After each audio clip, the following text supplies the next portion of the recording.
sometimes you're dealing with foreman, journeyman, boss. They're not really good on their personal people skills. Maybe they're a jerk. Maybe the way they train is like harsh. And I think that's where on the receiving end, we need to have some resilience. Ricardo here in the comments wrote, "Thank you, Thomas and Caesar. Very motivating words to finish to get my general contractor license. I just needed one more test." Good. Ricardo, get after it.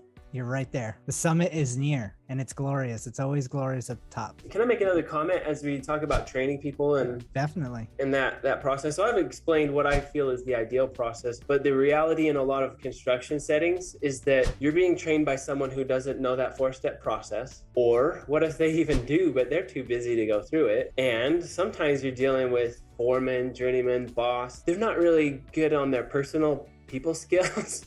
Maybe they're a jerk.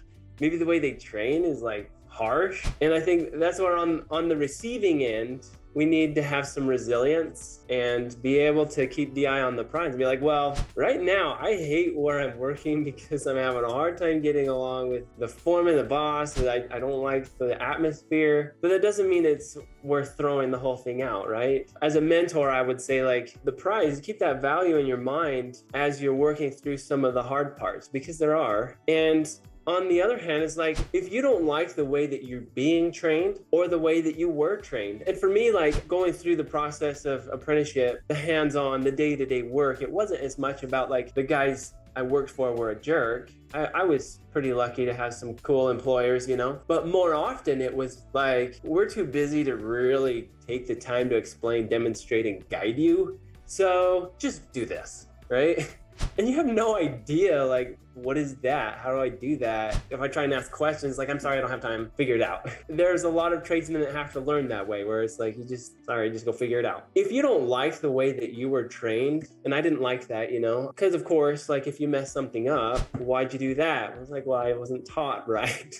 But I'm not going to tell you because it's your fault. But if you don't like the way that you're trained, you have that option to be different, right? That's what I loved about when I was using that training my own employees, is that we had very positive relationships and I wasn't leaving gaps in their understanding. I was working them through a systematic way of transferring skills that helped both of us. It doesn't help me as an employer or as a supervisor to throw someone into something that they're going to fail at. I've got to empower them. And in empowering other people by giving them knowledge and skill set, it empowers me. It helps all of us, right? So, I mean, that's another piece of advice I'd give is like, if you don't like the way that you were trained, be better than that, be different. Use this and train those that are coming after you in a way better than you were. Yeah, that's a good point. I actually did a webinar with Anna Pearson and her father, Monty, and they're plumbers. Monty has owned his own company for, I think, over 20 years now, or 15 years,